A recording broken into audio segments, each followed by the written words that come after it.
Muito boa noite, pessoal. Palavras bonitas do meu amigo Marquinho. Bom, eu quero aproveitar o tempo preciosíssimo que eu tenho. Eu quero ser bastante objetivo para respeitar todo o cronograma do evento. Eu só quero agradecer ao pastor Felipe Murdock pela confiança, agradecer ao Marquinho, ao Marcos, Marcos Vinícius, todas as pessoas que foram envolvidas no evento, as pessoas que divulgaram através das redes sociais. É uma responsabilidade muito grande, mas eu tenho convicção que o tempo que a gente vai ter aqui, aquilo que a gente vai abordar, vai colaborar com a sua vida profissional, com a sua vida pessoal, em nome de Jesus, amém? Muito bem, eu gostaria de começar com uma brincadeira. Vai ser assim, ó, todo mundo vai olhar para a sua mão aqui na parte de trás assim, ó. Então não olha para mim, tá? Você vai apenas olhar para a sua mão. E no final de tudo, eu vou fazer uma pergunta e você responde, beleza? Olha para a sua mão, por favor. Isso, agora repara com riqueza de detalhes, como que é a sua mão.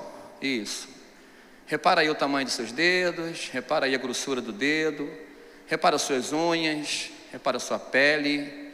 Vou fazer uma pergunta, no final você responde, tá bom? Repara aí os seus nervos, repare os poros da sua pele, a distância de um dedo para o outro.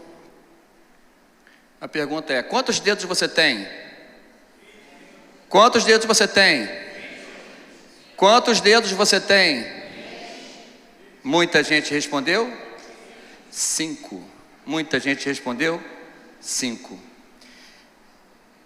Quando eu vi essa palestra, com essa dinâmica pela primeira vez, eu caí eu respondi 5. E a pessoa perguntou: e quantos dedos você tem? Eu, 5, até entender que eu tinha 20 dedos. Até entender uma coisa muito simples que se explica na neurociência, que o nosso cérebro tem uma tendência a olhar por um foco, por apenas um ponto. E a minha palestra aqui hoje é para colaborar, para que você olhe por uma outra ótica. E eu quero ser bastante objetivo, que você tenha um teste, porque eu quero tratar esse tema hoje em 3 pilares. Quero falar de finanças, quero falar de gestão de pessoas, e no final quero dar uma palavra de inspiração, de encorajamento, de motivação. Aliás, eu aprendi na minha vida que eu não sou a favor da afobação. Eu trabalho com muito detalhe com a motivação, mas eu gosto muito do entusiasmo. Eu dou 0 para a afobação, 5 para a motivação e dou 10 para o entusiasmo. E eu sempre pensei assim, desde garoto, e eu não sei porquê. Talvez eu tenha visto algum livro, lido em algum livro, assistido algum programa, não sei. Eu sempre coloquei 5 para afobação, 0 para afobação, 5 para motivação e 10 para entusiasmo. 0 para afobação porque raramente você faz coisas boas afobadas. 5 para motivação porque a motivação, do meu ponto de vista, e há quem discorde comigo, está tudo bem, a motivação ela é muito de fora para dentro. Você precisa ter alguma coisa que o teu time tem que estar ganhando para você estar motivado. O tempo tem que estar bom para você estar motivado. Tem que ter alguma coisa externa. Quem trabalhou com marketing multinível, e eu já trabalhei com marketing multinível, sabe do que eu estou falando. Com uma empresa, quando prepara um ambiente para uma palestra de marketing multinível, tem gente bonita, tem som, tem bola, tem fogos, tem aquelas imagens de navio, de dinheiro. Tudo isso deixa as pessoas motivadas. Só que no outro dia elas lidam com os seus problemas, com os seus conflitos, com os seus dilemas. E isso não se sustenta. Agora o entusiasmo não, o entusiasmo eu dou 10, porque o entusiasmo vem de dentro para fora, e eu sempre falei sobre isso. E um belo dia eu conheci um pastor, Bispo Gustavo, que ele falou assim: cara, gostei dessa tese, mas eu posso colaborar com você? Falei: pode. E ele fez uma pergunta que eu quero fazer para vocês: qual é a origem da palavra entusiasmo? E entusiasmo vem do grego entheos, que significa Deus dentro. Entheos significa Deus dentro. E quando nós estamos com Deus dentro, quando nós temos Deus dentro da gente, fica muito mais fácil você absorver o conhecimento, colocar em prática o que você aprendeu. Fica muito mais fácil acreditar naquilo que para o outro é impossível. Para quem não sabe, eu sou o fundador do Instituto Brasileiro de Coaching Cristão. Eu sou da cidade de Nova Iguaçu. E lá eu comecei a desenvolver esse projeto de desenvolver pessoas. E quem está falando com vocês representa milhões de brasileiros. Uma pessoa que nasceu pobre e que o pai disse que eu não deveria nascer. Meu pai disse para minha mãe, a minha mãe me contou isso, que eu não deveria nascer porque eu seria um porcaria. E eu estou usando a palavra porcaria para não usar a palavra que ele falou. E eu cresci com isso, com esse estigma, que eu seria um porcaria. Mas Deus colocou dentro de mim algo tão profundo, tão forte, que eu realmente acreditava que eu não seria um porcaria que meu pai me falou que eu seria. O único erro que eu cometi na minha vida foi ter êxito, conquistar, ter sucesso, só que muitas vezes eu me peguei me vingando do meu pai. E eu vejo muitos empresários, empreendedores, que até fazem a coisa certa. Pode deixar aí, mas com a motivação errada. Então eu queria ter sucesso, mas eu queria provar para o meu pai que eu não seria aquela pessoa que ele disse que eu seria um dia. E tem muita gente dentro de empresas, tomando conta de empresas, gerenciando empresas, fazendo a coisa certa, com a motivação errada. E eu tive que olhar para dentro de mim, fazer uma autoanálise e fazer aquilo que Jesus nos ensinou, que é perdoar. E eu consegui, graças a Deus, perdoar o meu pai. E tenho dentro da minha alma o sentimento verdadeiro que eu amo meu pai, embora eu nunca o vi. Aliás, tem algum avelino aqui? Poxa, pensei que era hoje. Então eu amo meu pai, não sei quem ele é. Tenho consciência que Deus permitiu que aquele espermatozoide fecundasse no óvulo, e isso não foi em vão. Então se você está aqui essa noite, se você vive, se você está com conflito, se você tem problemas, se você tem alguma coisa psicossomática, eu preciso te falar uma coisa que você já sabe, que você já deve ter ouvido, mas você não nasceu em vão. O espermatozoide fecundou no óvulo, e todo aquele processo biológico deu certo, e você poderia ter dado errado, você poderia não ter nascido, mas você nasceu, você está aqui, e nessa terra tem gente, eu afirmo isso, com total convicção, tem muita gente que precisa ouvir a tua história. Tem muita gente que vai se encantar, que vai se impactar com a tua história. E toda vez que eu conto a minha história, nos meus treinamentos, muita gente fala: Marcelo, eu gostei do conteúdo, eu gostei dos exercícios, eu gostei da dinâmica, eu gostei de tudo isso. Mas cara, a tua história me impactou. E tem muita gente precisando ouvir a tua história, não a minha. Tem muita gente que não vai chegar até a mim, vai chegar até você. A tua história de superação. Então eu vou falar de finanças, eu vou falar de comportamento, e vou falar de inspiração, de entusiasmo. Mas vamos lá, eu sempre pergunto, o que é prosperidade?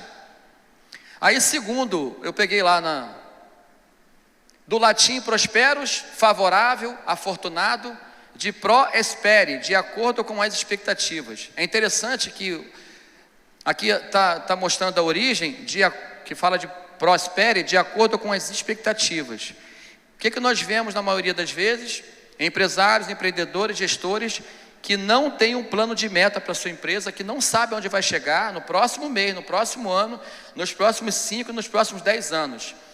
Quem aqui já fez a ferramenta Smart? Levanta a mão, por favor, para entender. Smart. Então nós temos aqui um público de aproximadamente 100 pessoas e temos aproximadamente meia dúzia de pessoas que fizeram a Smart. A Smart é uma ferramenta para especificar metas. S de específico, M de mensurável, A de alcançável, enfim. Quando você faz uma ferramenta Smart, fica muito mais fácil você colocar em prática um plano de ação. Você tem a ferramenta SWOT, por exemplo, que é para você trabalhar planejamento estratégico. Então é importante que você entenda essas ferramentas. A outra definição ali, a etimologia da palavra prosperidade se originou do latim prosperitate, prosperare, que significa obter aquilo que deseja. E o que nós vemos na prática, pastor Felipe? É que é um número muito, muito grande de gente que está igual mineiro perdido. Tem algum mineiro aqui? Algum mineiro? Nenhum mineiro? Ali? Mineira. O mineiro perdido fica assim, ó. Eu não sei o que eu sou, onde eu tô e para onde eu vou. É muito comum, você viu uma coisa muito comum. Para a gente que dá aula, para a gente que ministra, para a gente que ajuda as pessoas, é impressionante. As pessoas não sabem o que elas são, o que elas querem, para onde elas vão. Então é importante que você entenda que para a prosperidade você precisa saber onde você quer chegar, ter um plano de ação. E a gente chama isso na igreja de propósito. Ter um propósito de vida, um propósito no ministério, um propósito na família, um propósito no casamento e um propósito dentro da empresa. Então você vai dentro de uma empresa e o que você enxerga que na maioria das vezes a pessoa não tem propósito definido sobre aquele negócio. Vamos lá? Você sabe o que é desconto intertemporal? Alguém aqui é psicólogo, gente? Não? Alguém é terapeuta? Alguém é psicanalista? Opa, Alguém é psiquiatra? Alguém é maluco, doido? Boa. Agora eu estou relaxado. Poxa vida. Alguém que fala com planta? Fala com cachorro? Cachorro é legal, né? Quando você vê que a pessoa está no auge da loucura, é quando você vê uma pessoa dando a resposta que ela acha que o cachorro daria se o cachorro falasse. É mais ou menos assim, ó. Eu vou pagar um mico que você afina a voz. Você é tão ridículo, olha o que você faz. Você afina a voz e fala assim: mas eu gosto de papai, gosta muito de papai, gosta. Aí você dá a resposta: eu gosto de papai, eu gosto. Então você dá a resposta que você acha que o cachorro daria se o cachorro falasse. Muito louco isso, né? Esse sou eu. Bem-vindo ao time.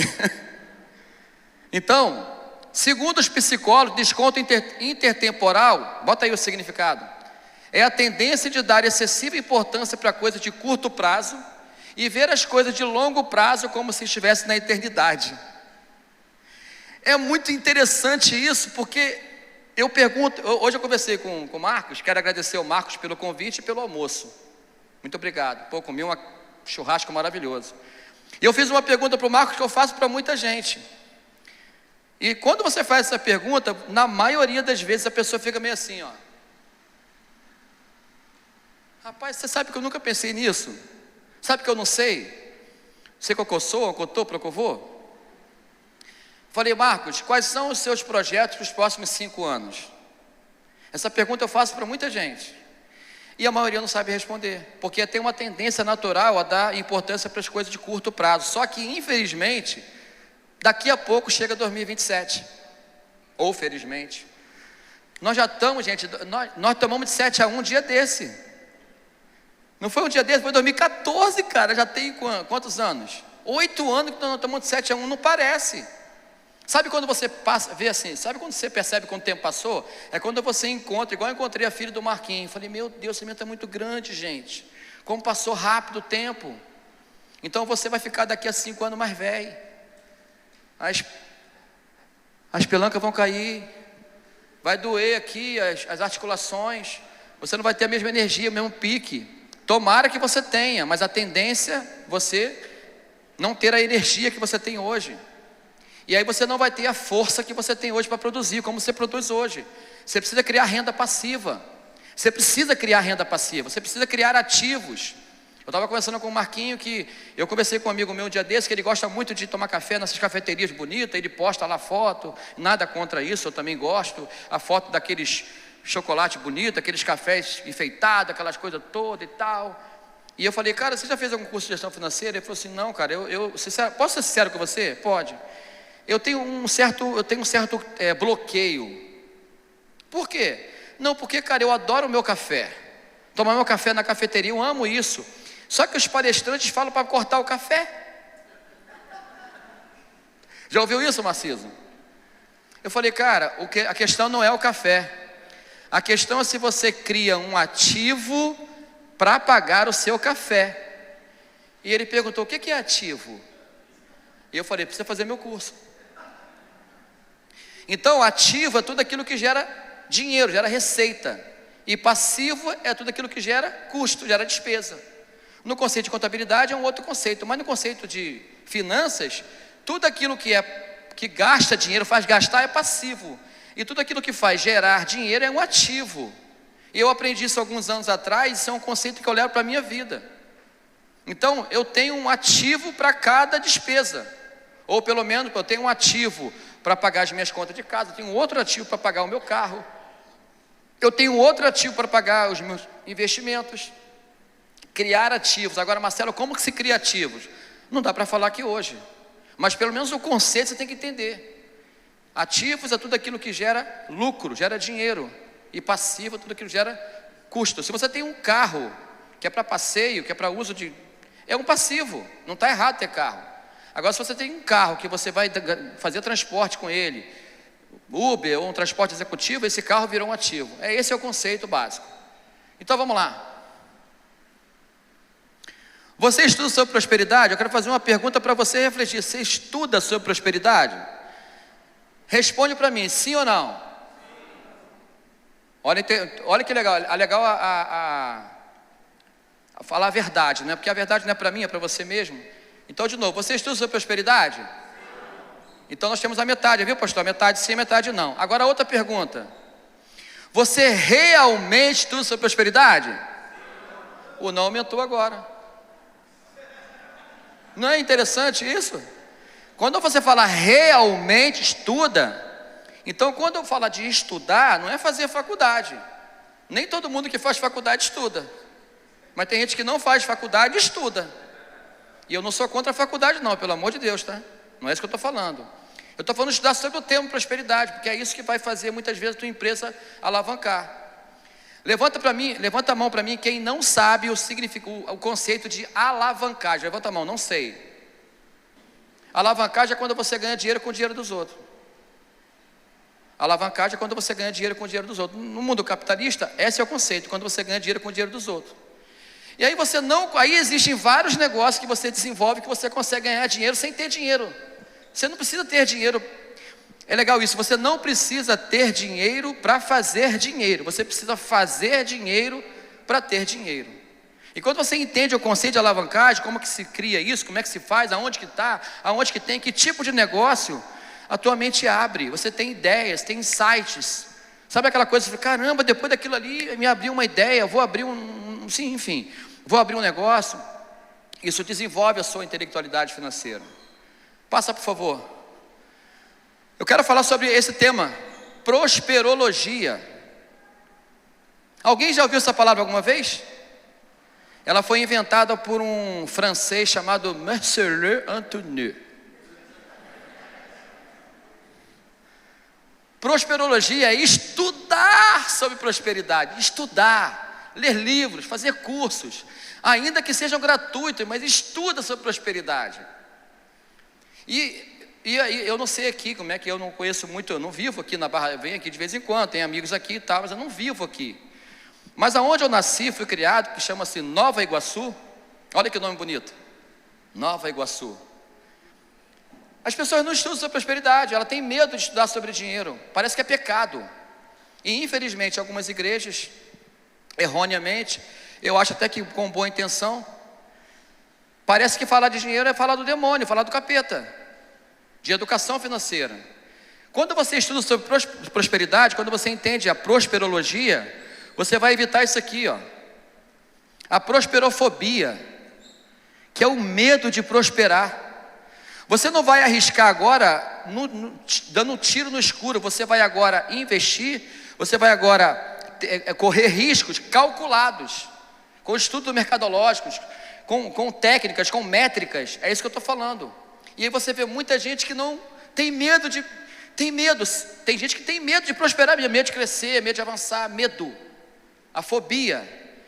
Para quê? Para que, estudando sobre prosperidade, você não tenha fobia e também não cometa esse pecado, que é a adivinhe, prosperolatria. Nós somos um povo, pelo menos eu acho que aqui a maioria que é evangélico, eu creio que a maioria, se não todos, nós somos um povo que entendemos que o dinheiro não é o nosso Deus. 1 Timóteo fala que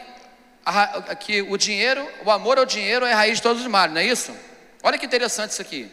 Eu já peguei vários casos. O amor ao dinheiro é a raiz de todos os males. Olha, o que a pessoa pensa influenciado por um ensino equivocado? Olha, se eu não tenho amor ao dinheiro, é a raiz de todos os males, então eu não vou ter zelo pelo dinheiro, eu não vou ter cuidado pelo dinheiro, eu não vou ter carinho com o dinheiro. E não é isso que a Bíblia fala. Não é esse o contexto. Paulo está falando para Timóteo naquela carta ali. Então muita gente não tem zelo pelo dinheiro, cuidado com o dinheiro, carinho pelo dinheiro, e que não é ter amor ao dinheiro, não é isso que está falando. E aí muita gente, por não ter isso, nesse entendimento, não entender esses 3 pilares, comete muito erros. E eu estou falando de gestores, de empresários, de empreendedores, ou pessoas que querem empreender. E aí, influenciado muitas vezes por uma questão do pai, da mãe, da infância, enfim, cometem muitos erros. Eu estou encerrando, mas eu quero falar sobre outro tema aqui. Quero fazer aí eu botei salmos aqui, né? Como é feliz quem teme o Senhor, quem anda em seus caminhos, versículo 2, que é o tema que nós estamos falando. Você comerá do fruto do seu trabalho, será feliz e próspero. Se eu não me engano, eu posso estar equivocado, mas a Bíblia tem aproximadamente 140 versículos. 140 versículos que falam só sobre prosperidade, não é sobre dinheiro, é sobre prosperidade. E quem quiser eu tenho esse texto lá que não é meu, eu peguei na internet, está lá tudo especificadinho. Quem quiser, depois anota meu WhatsApp que eu mando para você esse link. E o outro salmo que eu botei ali, o outro versículo, isso aqui que eu gosto de usar isso no meu curso. No curso de gestão financeira que eu tenho lá em Nova Iguaçu, eu não ministro só para evangélicos. Às vezes vai um católico, às vezes vai um espírita, pessoas de outras religiões. E eu peço autorização para falar sobre isso. É o primeiro tema do meu curso. Gente, o tempo e o acaso afetam preste atenção, o tempo e o acaso afetam todos quem? Não, todos do texto ali, ó.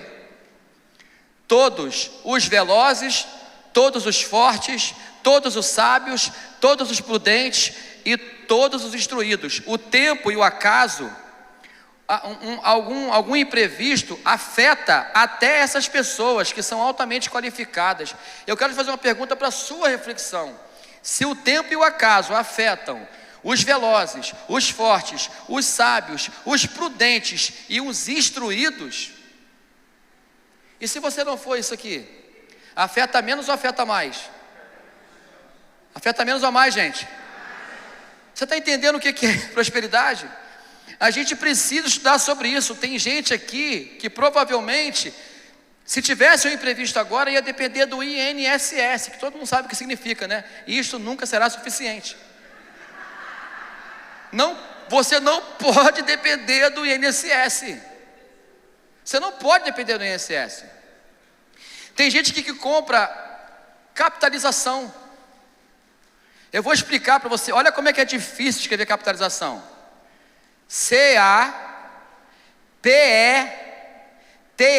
capitalização. Capitalização. Alguém aqui é vendedor de capitalização? Me desculpa, mas não faz sentido comprar capitalização. Ou faz? Faz, gente?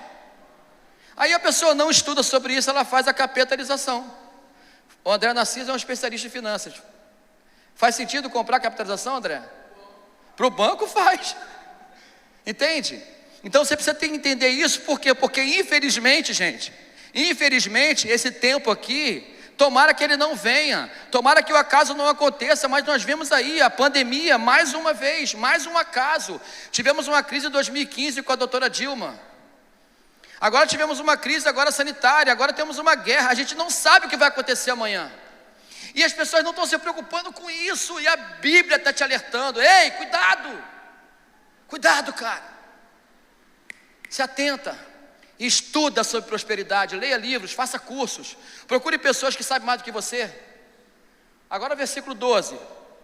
Além do mais, ninguém sabe quando virá a sua hora, assim como os peixes são apanhados numa rede fatal e os pássaros são pegos numa armadilha, também os homens são enredados pelos tempos de desgraça, que cai inesperadamente sobre eles. Você precisa estar calçado, você precisa entender sobre o que é renda passiva, porque se por acaso, tomara que você não tenha isso em nome de Jesus, mas se acontecer um imprevisto, uma doença, um acidente, alguma coisa, você precisa ter uma renda passiva, ou seja, uma renda que você ganhe sem depender de estar ali fisicamente para poder ganhar aquele dinheiro. Esse é o conceito de renda passiva. Passa, por favor. Eu quero dizer para você que desperdício é um tédio. O desperdício é um tédio. O que é que você não pode desperdiçar? Eu queria que você, para poder ficar gravado assim, para servir como âncora, repita comigo: o desperdício é um tédio. O desperdício é um tédio.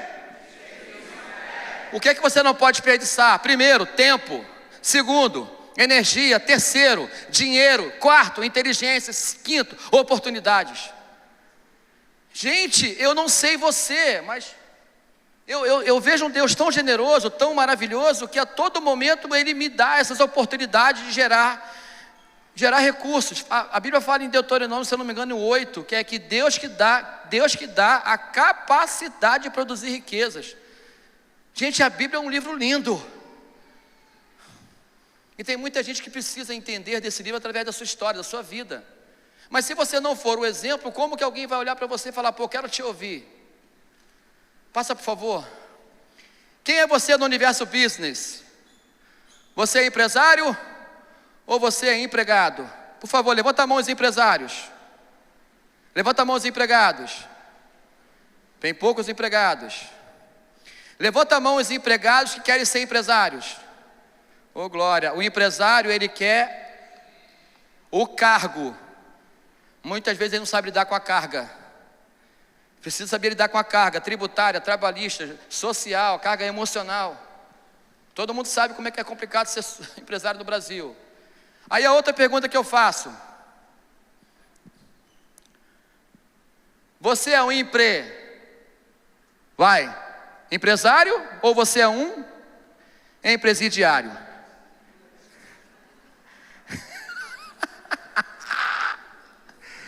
Tem gente que baixou o olhinho assim, ó. Você está preso a conceitos equivocados, está preso ao passado, está preso à falta de perdão, está preso uma ideologia que não está funcionando. Gente, o mundo está mudando muito rápido. Esse dia eu estava lá, eu estava conversando com alguém, o telefone estava aqui, aí daqui a pouco do nada o telefone falou assim: nós temos aqui sim para te oferecer.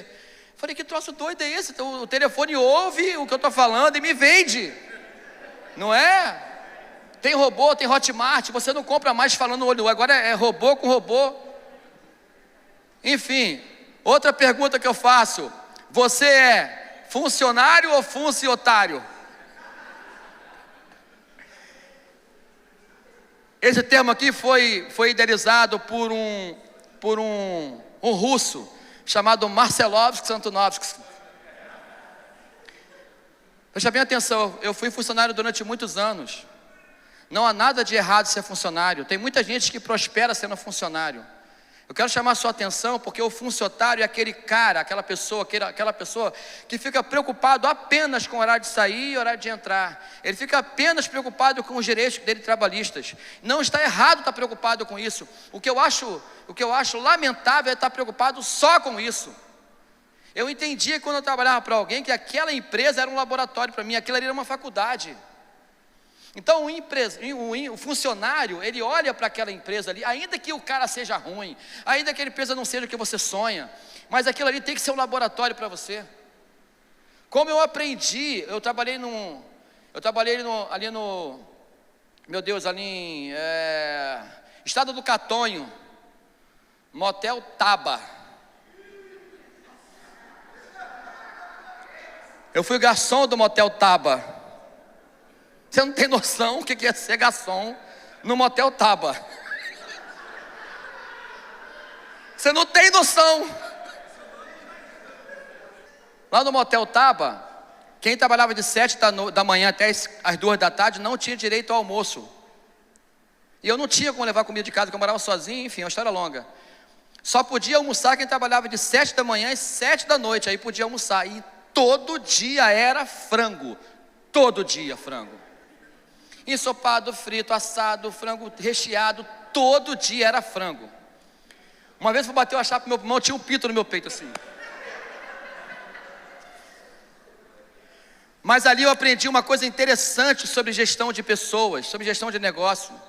Uma coisa interessante, o seu Salvador, que era o dono lá, não sei se é o mesmo ainda, ele falava uma frase que todo mundo fala: Marcelo, o que engorda o gado é o olho do dono. O que engorda o gado é o olho do dono. E um dia, ele falou assim: Marcelo, a gente pagava o cheque que o cliente passava e devolvia, eu que pagava o cheque do cara. O cara ia lá, deitava e rolava, eu que pagava. E aí ele falou assim: Marcelo, você vai aprender. Aí ele falou um conceito lá que eu entendi, naquela época eu entendi.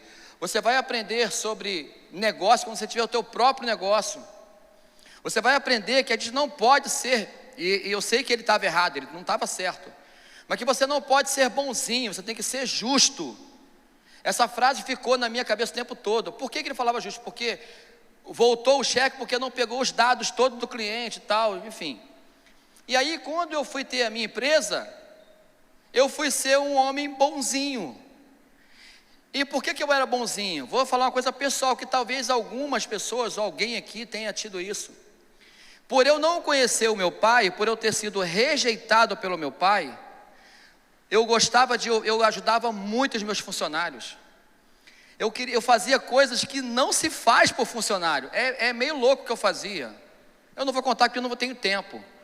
Mas tipo assim, um casamento completo, uma faculdade completa, eu fazia muita coisa me envolvia emocionalmente, ajudava, vivia na família, fazia um montão de coisa que não era meu papel. Mas sabe por quê? Porque eu ouvi a seguinte frase: o Marcelo é um paizão. O Marcelo é um paizão. Eu adorava ouvir essa frase. Por quê? Porque eu não tinha pai, eu não conhecia meu pai. E eu queria ali resgatar essa memória afetiva de pai que eu não tive. Eu queria ser um pai que eu não tive. Deixa eu te falar uma coisa aqui. Você que é gestor, você não é pai, você não é mãe. As pessoas falam assim: na minha empresa nós somos uma família. Você tem que ter muito cuidado em falar isso, porque as pessoas acreditam. E esse que é o perigo. Só que quando você passa por uma crise, seja sincero. Seja bem sincero. Quando você passa por uma crise, quando você não tem dinheiro para fazer o pagamento, quando você não tem dinheiro para comprar as coisas, cadê a família? Então eu sou a favor de um ambiente harmônico, um ambiente bacana, gostoso. Mas dizer que uma empresa é uma família, isso é muito perigoso. Cuidado quando você fala isso. Estuda sobre o assunto. Estuda sobre comportamento, sobre família. Para você importar isso para dentro de uma empresa, tem que ter muito cuidado com isso. Eu não estou dizendo que, eu estou afirmando, eu adoro um ambiente harmônico, um ambiente onde as pessoas brincam, se divertem, se respeitam, legal pra caramba. Agora dizer que é uma família, isso é muito perigoso. Então eu falei sobre dinheiro um pouquinho, agora eu quero falar sobre gestão de pessoas. Como que eu contratava? Olha como eu contratava. Como é seu nome? Pamela. Eu contratava assim. Marcelo, eu tenho uma amiga que está precisando muito trabalhar, ela é lá da minha igreja, muito boazinha. Ó, é da igreja? Pode mandar vir. É assim que eu fazia. Eu não tinha critério para... Gente, olha como é que eu era. Eu não tinha critério para contratar uma pessoa, eu não sabia fazer pergunta. Eu olhava para ela, aí a sua amiga é a Michele. Aí vamos imaginar que a Michele é de uma igreja. Qual o nome do pastor lá? Ah, pastor João. Eu gostei de você, pode trabalhar comigo. Eu era assim, é assim que eu fazia. Eu não tinha critério para contratar pessoas. E aí eu contratava porque era amigo do meu amigo. Eu contratei várias pessoas da minha igreja. Gente, você não tem noção dos problemas que eu tive que administrar por causa disso. Eu achava que era uma família. Então eu tenho que contratar com critério. Existem empresas, na internet existe já formatado como você contratar pessoas, as perguntas que você faz. Não é para você acertar 100%, é para você diminuir drasticamente o índice de errar. Eu contratava porque eu queria fazer bem as pessoas. Eu contratava porque eu achava que o amigo do meu amigo era um bom funcionário. Eu achava porque era filho do pastor, ou amigo do diácono, ou porque era da minha igreja, eu contratava. E eu contratei várias pessoas assim. Eu vou te falar como que eu errei, como que eu penei com isso. Deus me deu sabedoria para lidar com vários conflitos, mas não é assim que se faz. Você não tem que ser bonzinho, você tem que ser justo. E geralmente as pessoas que você contrata, que são mais próximas, isso não é regra, mas geralmente são as pessoas que mais te dão trabalho. Uma coisa que eu aprendi como gestor é que, e eu falei sobre isso aqui quando eu dei o exemplo aqui do Armando, né? Do Armando, eu tinha uma funcionária que cuidava do financeiro. E eu dava para ela a função de cuidar do financeiro. E tudo que ela fazia, ela se sentia uma rainha naquela empresa. Só que toda vez que eu conferia, e ela da minha igreja, toda vez que eu ia conferir, eu ficava chateada, ficava magoada comigo que eu ia conferir. Aí eu falava, pô, se eu conferir, fica chateada, como é que eu faço? Pô, da minha igreja, olha o problema aqui que você tem com isso. Só que graças a Deus, nisso aí eu bati o pé e falei, não, eu vou conferir, e não tem jeito, mas gera problema, gera desconforto. Então, gestão de pessoas, você precisa fazer análise SWOT, você precisa fazer SMART, você precisa fazer análise de perfil comportamental, DISC.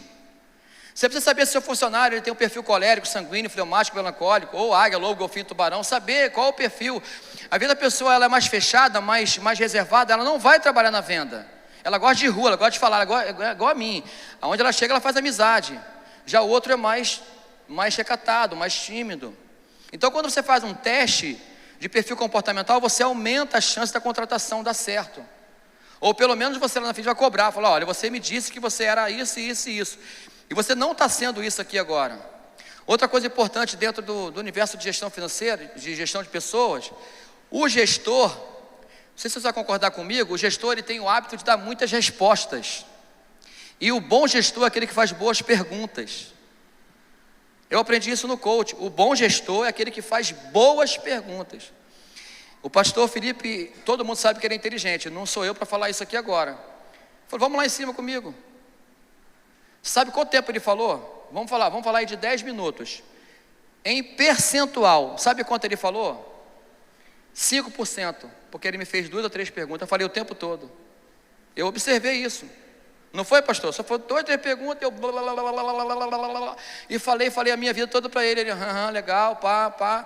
E provavelmente ele fez uma análise ali, um pouco, não é julgamento, é análise do meu perfil. Então, você tem que aprender a fazer perguntas. Se você quiser, eu tenho aqui, eu acho que quem é meu aluno sabe, o Tario Vinícius é meu aluno de formação em coaching. Eu tenho ali um arquivo chamado PPS, que é Perguntas Poderosas de Sucesso, que você pode implementar na sua empresa. Eu vou te dar isso, está lá, faz parte do meu conteúdo, mas eu vou te dar, caso você queira. Então depois você pega meu WhatsApp ali, que eu vou te mandar esse material. Saber fazer perguntas. Perguntas inteligentes geram resposta de sucesso. O próprio Senhor Jesus era um exímio perguntador, se é que essa palavra existe. Ele sabia fazer boas perguntas. Eu quero encerrar essa palestra usando essa garrafa. Essa garrafa aqui. Eu quero que você olhe essa garrafa e faça de conta que essa garrafa é você.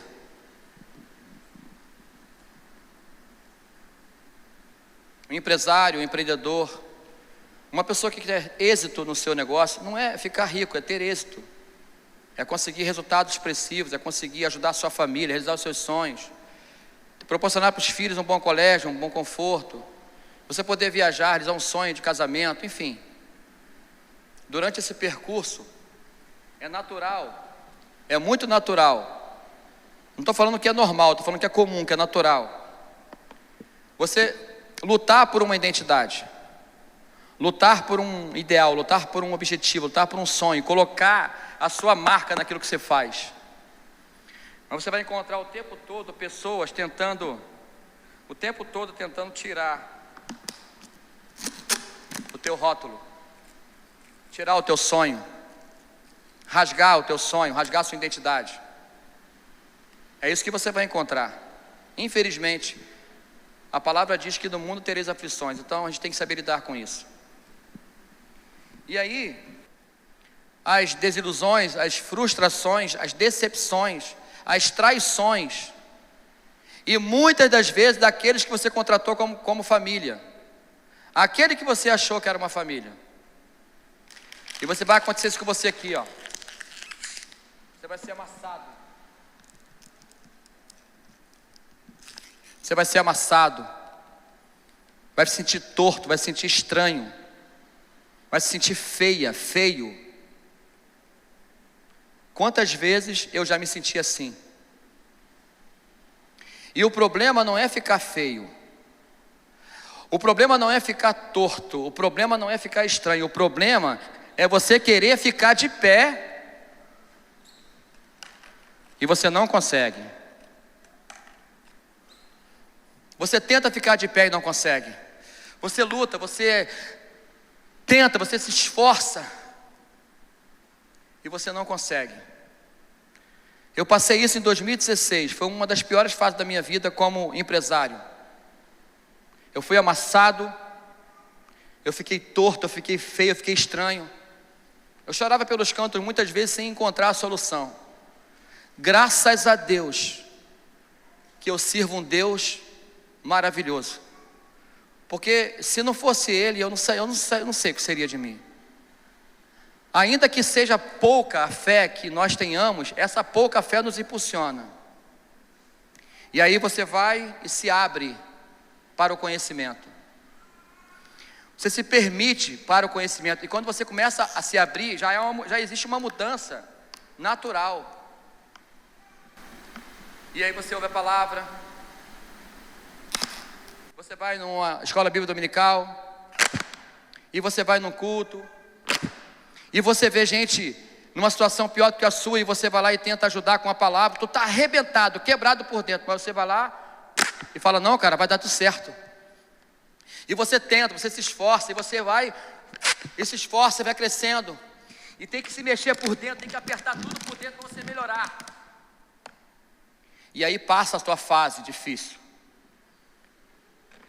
E aí você volta a ficar cheio novamente, inteiro, empoderado, empower, forte, resistente. Ninguém me ganha agora, passei pela pior fase. Você fica sinistro. A sua experiência de vida te deu uma bagagem que você jamais teria se você não tivesse passado por aquilo. E aí acontece algo extraordinário nessa fase. Extraordinário. Você está resistente, você está forte, você está em power. Mas tem gente que vai olhar para você, falar: caramba, ele voltou ao normal, ela voltou ao que era. Sim, voltou, porque Deus não te fez para ficar prostrado. Deus não te criou para ser torto, para ser feio, para ser estranho. Deus te criou para ser perfeito. As fases ruins, Ele até pode permitir você passar, mas Ele não te fez para ser torto. E você vai dar a volta por cima, você sai do fundo do poço e vai lá para cima. E aí acontece algo extraordinário. Vai ter gente que vai ignorar você. Vai ter gente que não vai dar a mínima para o teu sonho, que não está nem aí para o teu projeto. E vai ter gente que vai te olhar e vai te chutar. E você vai encontrar, infelizmente, tomara que você não encontre,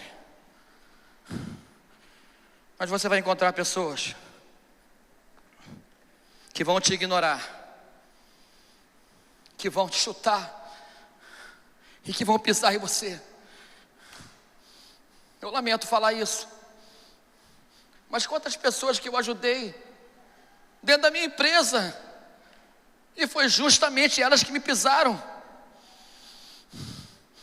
E o difícil não é perder o dinheiro, o difícil é você perder o ânimo para isso.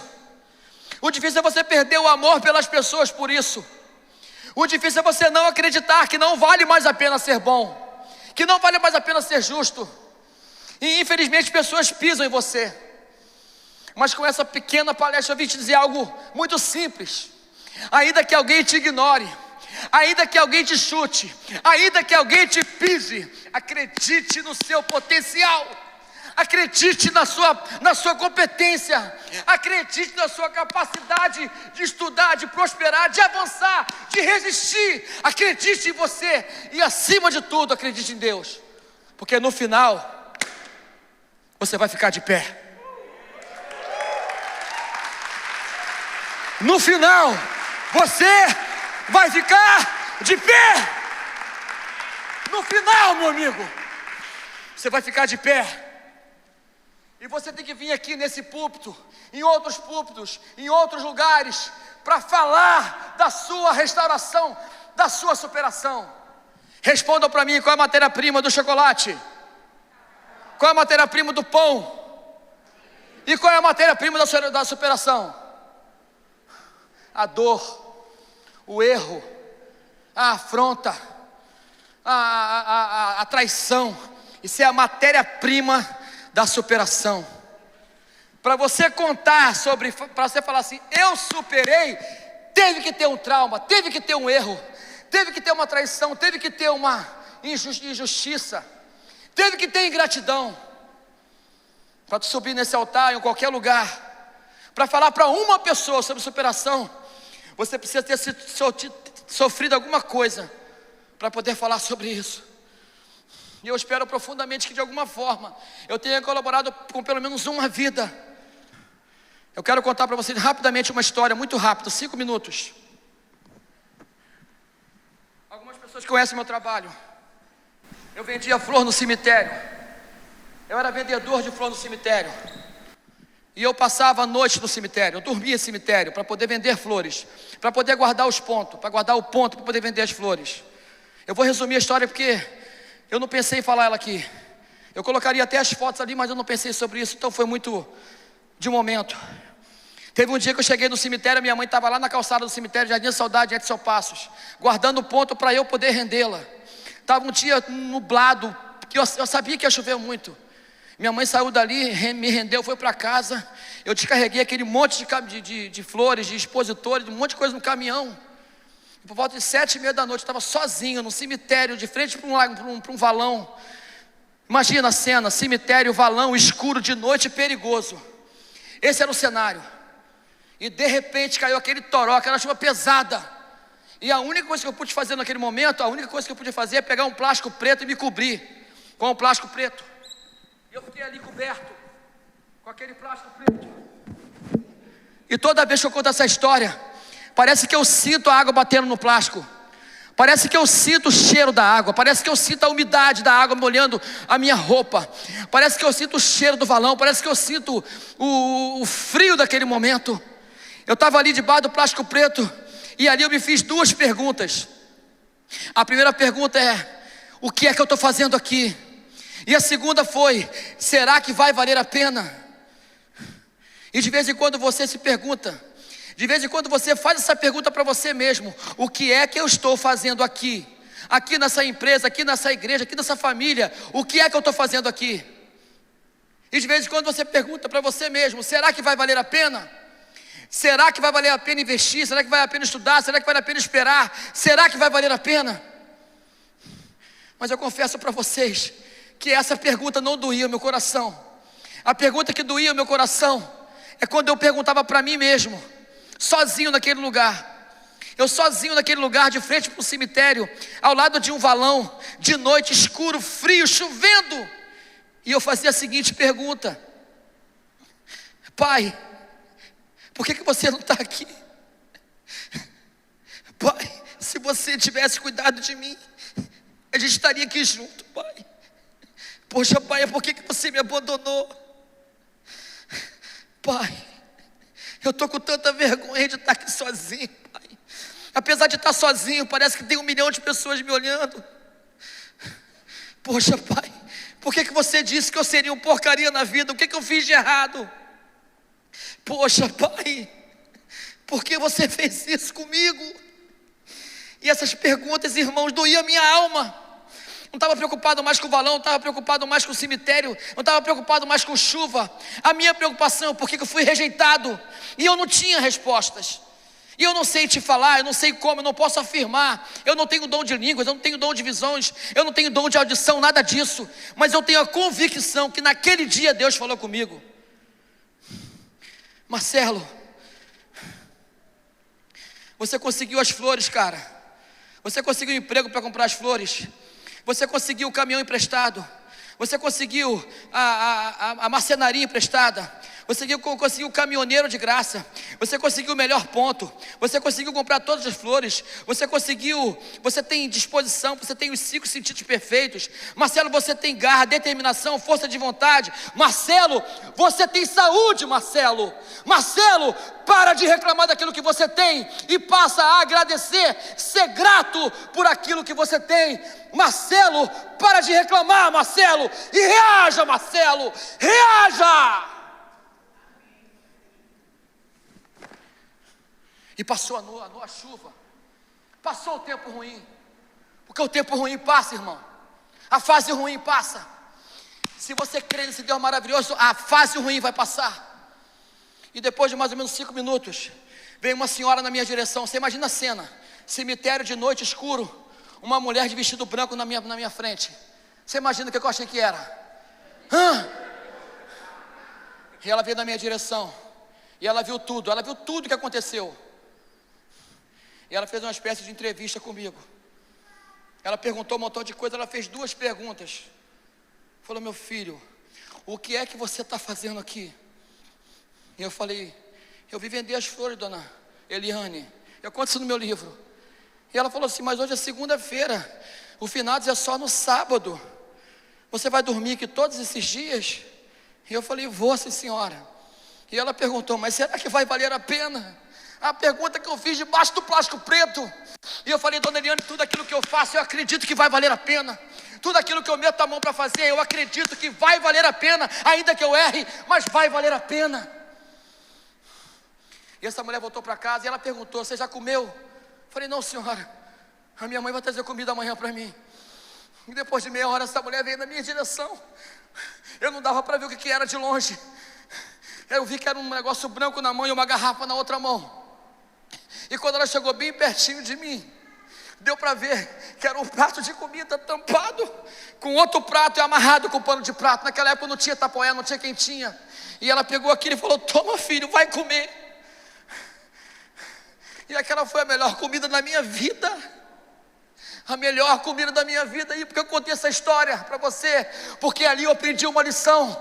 Quando você quer, quando você acredita, quando você tem um Deus maravilhoso, quando você tem convicção de quem você é, quando você não desiste, Deus vai sempre colocar no mínimo uma pessoa para te ajudar. E ao longo da minha vida muitas pessoas me ajudaram. Só que você não pode ser apático, você não pode desistir, porque quem está ao teu redor precisa acreditar em você. É a sua família, são os seus amigos, são as pessoas que gostam de você. Elas precisam ver em você alguém resistente. E nunca mais eu esqueci disso. Eu espero sinceramente que essas palavras foram curtas, mas que sirva de alguma coisa para te inspirar, para te motivar e para fazer você acreditar que o Deus que nós servimos é um Deus de prosperidade, é um Deus de realizações. Muito obrigado. Que Deus abençoe a todos vocês.